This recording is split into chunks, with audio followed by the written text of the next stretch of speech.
सुनो सुनो सुनो गांव वाले, और फलानवा कांड संख्या के अभियुक्त जो है आकर हाजिर हो, और वो जाकर नहीं सरेंडर करता है, नहीं हाजिर होता है, और फिर से उसी लोकेशन पर जाकर गोली मार देता है। बस एक सवाल है एसपी साहब कि जिस अपराधी के घर पे इश्तिहार चिपक जाए, जिस अपराधी के घर का कुर्की हो जाए, और वही अपराधी ये सब होने के 6 महीने बाद, इस साल भर बाद आकर फिर से उसी लोकेशन पर अगर दोबारा डबल मर्डर कर देता है, दोबारा। पुलिस अधीक्षक कार्यालय पूर्वी चंपारण मोतिहारी, इस जगह पे अभी मेरी मौजूदगी है और मैं चर्चा करूंगा कांड संख्या 326/25 डबल मर्डर हत्याकांड हरसिद्धि।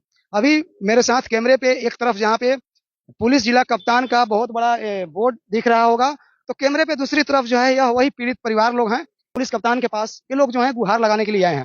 गुहार एक केस करने के लिए लगाने के लिए नहीं है, गुहार यह जो है अपराधी को पकड़ के सलाखों के अंदर करने के लिए नहीं आए हैं। इन लोगों का मांग है कि अपराधी को फांसी हो, फांसी हो, फांसी हो, सबका यही कहना है। तो कहीं ना कहीं से मैं आपको फिर से बता देना चाहता हूँ कि धनंजय गिरी का भी आपराधिक इतिहास रहा है, ऐसे पुलिस का अगर सरकारी रिकॉर्ड देखा जाए तो। लेकिन मैं बार बार आपको कहना चाहता हूं कि जो छोटे छोटे जो दूध मुंहे बच्चे हैं, इनका क्या होगा, और कौन ऐसा अपराधी है जो बार बार एक ही स्पॉट पे, एक ही लोकेशन पे बार बार जाकर अपराध को अंजाम दे देता है और प्रशासन कुछ नहीं कर पाती है।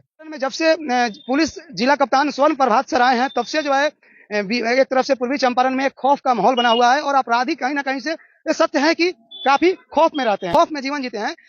सनाउर खान जो अपने ही 2 मित्रों को मौत के घाट उतार दिया, वारंटी है, और एक वारंटी कुख्यात अपराधी बन जाता है। कुर्की हुआ, इश्तिहार चिपकाया गया ढोल बाजा नगारों के साथ, उसको जानकारी दिया गया, उसके बावजूद भी कानून को हाथ में लेना और क्राइम करना बंद नहीं किया।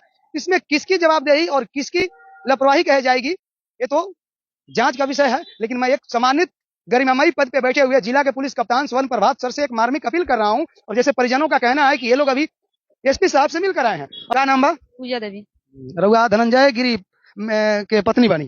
क्या एसपी साहब क्या कहे हैं आपको? बोले हैं कि उसका कुर्की का कार्रवाई किया जाएगा, अरेस्टिंग किया जाएगा। आप बोले नहीं है कि कुर्की भी हुआ है, उसके घर पे ढोल नगारा भी बजा है, उसके घर पे इश्तिहार भी चिपकाया गया है, और उसके बाद साल भर के बाद आकर फिर मेरे पति को मार दिया। बोलने का मौका ही नहीं दिया, बोले हो जाएगा, हो जाएगा, जाओ यहाँ से। बोले हो जाएगा, हो जाएगा, जाओ जी। 2 बातें पूछे, उसके बाद मेरा बात कोई नहीं सुने। उसके बाद आपकी बात नहीं सुने हैं। आपसे क्या बोले? हमारे बोले के मौका ही नहीं देता, आपसे कुछ भी नहीं पूछा है। ये दोनों लोग जो है रसीद कटाकर ये अंदर एसपी साहब के पास गया था, और जैसे कि इनको बोले कि जाओ जाओ कुर्की होगा, हो जाएगा, और इनसे वो बात ही नहीं की। तो मैं एसपी साहब को बता देना चाहता हूँ कि एसपी साहब पहचान लीजिए, ये महिला अपने पहचान की मोहताज इसलिए नहीं है कि इन्होंने अपने एक बेटा को कुर्बान किया है।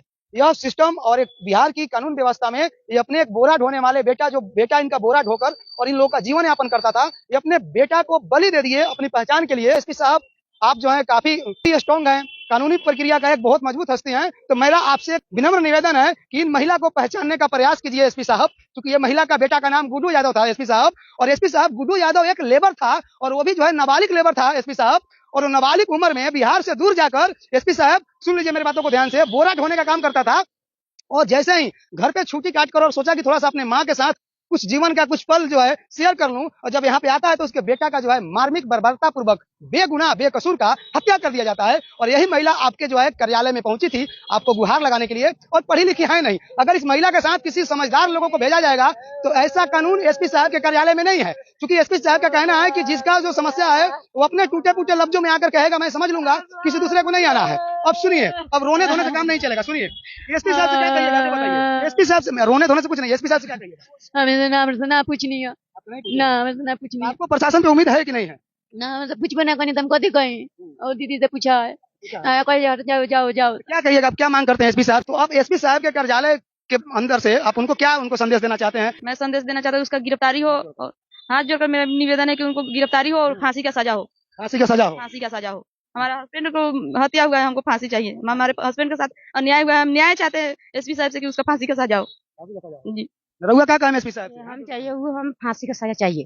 हमारा बाबू है तो एगो मिर्गिया है, एगो गिर जाएगा, एगो बेटी है, एगो मालिक है, बहु मालिक है, हम है, हम कहाँ जाएगा? हमारा फांसी चाहिए।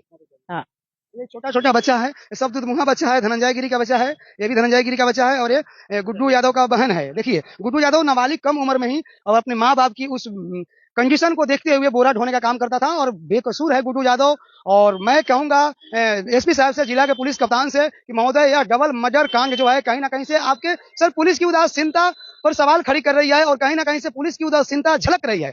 बस एक सवाल है एसपी साहब कि जिस अपराधी के घर पे इश्तिहार चिपक जाए, जिस अपराधी का घर का कुर्की हो जाए और वही अपराधी ये सब होने के 6 महीने बाद ये साल भर बाद आकर फिर से उसी लोकेशन पर अगर दोबारा डबल मर्डर कर देता है, दोबारा हत्या कर देता है, तो कहीं ना कहीं से पुलिस प्रशासन से लोगों का विश्वास उठ रहा है और यह पुलिस प्रशासन से सवाल है। अब इस सवाल के दायरे में हरसिद्धि थाना आ रही है या फिर पुलिसिया तंत्र के और सारे लोग आ रहे हैं, ये हमें पता नहीं है। बस हमें इतना पता है कि सनाउर खान अपराधी के घर पे इश्तिहार चिपकाया गया था, सनाउर खान अपराधी के घर पे कुर्की किया गया था, उसके बावजूद भी सनाउर खान 1 साल बाद आकर और फिर से एक हत्या को अंजाम देती है और पुलिस हाथ पर हाथ रखकर बैठी रहती है। तो यह सवाल तो बनता है एसपी साहब। और एक वो गरीब परिवार है, ये लाचार परिवार है, ये विवश परिवार है। इस परिवार का अब क्या होगा? इस परिवार का फिर से न इनका बच्चा लौटने वाला है, न इनका हस्बैंड लौटने वाला है। लेकिन इतना बड़ा जघन्य अपराध का अगर सजा उस अपराध के हिसाब से अगर सजा को दिया जाता तो मुझे नहीं लगता है कि पूर्वी चंपारण में या बिहार में फिर से कोई नया अपराधी जन्म लेता। मुझे यह भी नहीं समझ में आ रहा है कि यहाँ पे प्रशासन जो है अपराधी को मुक्त कर रही है, अपराधी का मनोबल बढ़ा रही है। कहीं ना कहीं से जिस अपराधी के ऊपर कुर्की हो, जिस अपराधी के ऊपर इश्तिहार चिपकाया गया हो, जिस अपराधी के घर पे ढोल नगारा बाजा के साथ प्रशासन के लोग जाकर बोले होंगे सुनो सुनो सुनो गांव वाले, और फलानवा कांड संख्या के अभियुक्त जो है आकर हाजिर हो, और वह अभियुक्त जाकर नहीं सरेंडर करता है, नहीं हाजिर होता है और फिर से उसी लोकेशन पर जाकर गोली मार देता है। वहां पे वो अपने एक साथी धनंजय गिरी को मारता है और दूसरा एक गरीब लाचार मजदूर बेसहारा बोरा ढोने वाला गुड्डू यादव को मारता है। सवाल किससे होना चाहिए? आप लोग अपनी प्रतिक्रिया कमेंट बॉक्स में दीजिएगा। बाकी मैं एक बार बिहार सरकार और बिहार के विपक्ष को भी लानत भेज रहा हूं, आप इस लानत को स्वीकार कीजिए। हमेशा आप लोग वोट बैंकिंग का राजनीति करते हैं और बिहार में जमीनी स्तर पर गरीबों का स्थिति, वस्तु स्थिति यही होता है जो गुड्डू यादव के साथ हुआ है, जो धनंजय गिरी के साथ हुआ है। अपराधी का कोई जात और अपराधी का कोई धर्म नहीं होता है, लेकिन जो अपराधी, मैं बार बार मैं एसपी साहब से सवाल करूंगा कि जिस अपराधी के ऊपर कुर्की हो चुका है वह अपराधी का आखिर घुसने का हिम्मत कैसे हुआ, कौन घुसा? इस मामले का ईमानदारी पूर्वक जांच होनी चाहिए। हालांकि अभी इधर आइए, सामने आइए, अभी धनंजय गिरी का बड़े भाई यहाँ पे हैं, ये डीएसपी साहब से कुछ बातचीत किए हैं, क्या कहें आपको डीएसपी साहब? बोले केस 2 हो चुका है, सुपरविजन हम कर चुके हैं, लेकिन वो लोग ना ही किसी अपराधी को अभी तक पकड़े हैं। वो लोग बस जो अपराधी है उसका बाप को, भाई को, भगना को, मौसा को ऐसा उठाया है। जो 5-6 आदमी का नाम जो है सनौर खान, अमरदेव गिरी, सागर, राहुल उपाध्याय लोग जो नाम है, जो ओरिजिनल अपराधी है, वो लोग का बाप उठाया गया। जो ओरिजिनल है उसको किसी को पकड़ा ही नहीं है। बोले थे कि एसआईटी का गठन कर रहा है, एसआईटी का गठन हो चुका है, ठीक है, जो कुर्ती जब्ती हो चुका है, एसआईटी का गठन हो चुका है इस केस में। मतलब डीएसपी साहब का साफ तौर पे कहना है कि एसआईटी का टीम का गठन हो गया है और बहुत ही जल्दी जो है अरेस्ट किया जाएगा। लेकिन सबसे बड़ी चीज है कि पूर्व में भी जो सनाउर खान ने जो तबरेज आलम का हत्या किया था, उस समय भी मुख्य अपराधी वही था और उस समय भी मुख्य अपराधी को पुलिस नहीं पकड़ पाई थी।